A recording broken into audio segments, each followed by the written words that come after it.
Бейиш нуру.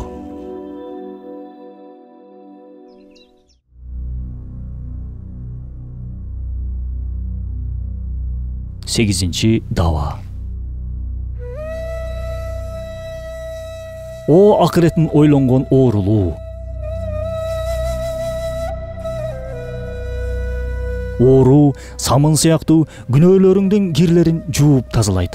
Оорулар күнөөлөрдүн кечирилишине себеп болгондугуна сахих хадистер менен тастыкталган. Дагы да мөмөсү жетилип турган даракты силккенде кандай мөмөлөрү жерге түшсө, ошондой эле ыймандуу бир оорулуунун титиреп калчылдашы да күнөөлөрүн төгөт деп хадисте айтылган. Ал эми күнөөлөр болсо түбөлүктүү жашоодо айыкпас оорулар болгондой эле бул дүйнөлүк жашоодо дагы жүрөк, акыл эс, рух үчүн руханий оорулар. Эгер сен сабыр кылып арызданбасаң, ушул убактылуу оорууң менен бирге арылбас көптөгөн оорулардан кутуласың.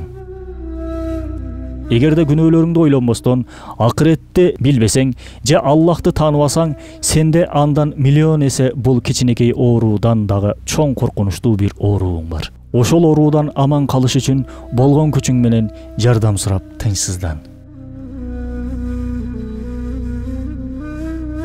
Анткени бул дүйнөнүн бардык жаратылган нерселери менен жүрөгүң, рухуң жана напсиң байланышта. Үзгүлтүксүз коштошуу, ажырашуу менен ошол байланыштар кесилип, сенде көптөгөн жаралардын эшигин ачат. Айрыкча акыретти билбегендигиңден, өлүмдү түбөлүктүү жок болуу деп кыялдангандыгыңдан, адатта ошол жумшак төшөгүңдүн ичинде дүйнөчөлүк оорулуу бир денең бар. Мына эң оолу чексиз жаралуу жана оорулуу бул чоң руханий денеңдин чексиз ооруларына эң керектүү шипа берүүчү эм болгон ыйман дарысын издөө жана ишенимиңди түздөөүң керек. Ошол дарыны табууга эң кыска жол бул материалдык ооруң жырткан кайдыгерлик көшөгөсүнүн тосмосунун аркасында сага көрсөткөн алсыздыгын жана күчсүздүгүңдүн терезеси менен Кадири Зүлжалалдын, айбаттуу күч ээси болгон Аллахтын кудретин, рахматын таанып билүү. Ооба, Аллахты тааныбагандын башында дүйнөчөлүк бир балеси бар. Ал эми Аллахты тааныгандын дүйнөсү толтура нур менен руханий кубанычтар. Инсан даражасына карата ыймандын күчү менен муну сезе алат. Бул ыймандан келген руханий кубаныч, шипа жана ырахат астында кичинекей материалдык оорулардын убайымы ээрип эзилип кетет. 9-чу дава. О жаратуучусун тааныган оорулуу. Оорулардагы коркуу жана кайгы оорулуунун айрым учурда өлүмгө себеп болгондугунан келип чыгат. Өлүм кайдыгерликтин көз карашы боюнча же болбосо сырттан коркунучтуу болгондугунан ага себеп болгон ооруу дагы инсанды коркутуп тынчсыздандырат. Оболу ажал тагдырга байланыштуу жана эч өзгөрбөй тургандыгын бил, шек күмөнсүз ишен.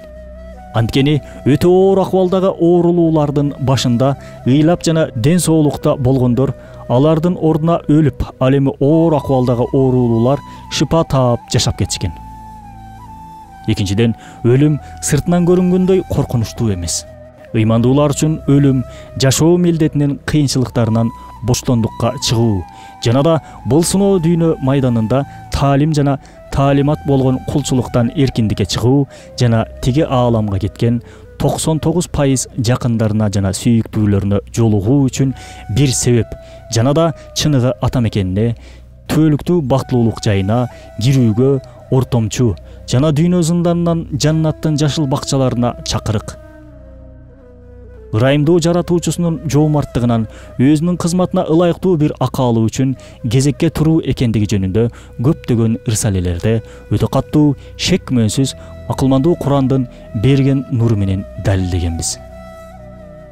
Албетте, өлүмдүн чыныгы ички маңызы акыйкат тарабынан көрүнүшү ушундайча. Ооруга коркунучтуу деп кароо эмес, тескерисинче рахматтын жана бактылуулуктун бир кириш жайы деген назар менен кароо керек. Аллахтын сүйүүсүнө татыктуу болгон айрым олуялардын бир бөлүгүнүн өлүмдөн коркуулары өлүмдүн коркунучтуу болгондугунан эмес, кайра дагы көбүрөөк сооп утуп алайын деп жашоо милдетинин уланышын суранышкан. Ооба, өлүм ыймандуулар үчүн ырайымдуулук эшиги, ал эми адашкандар үчүн түбөлүктүү караңгылык чуңкуру.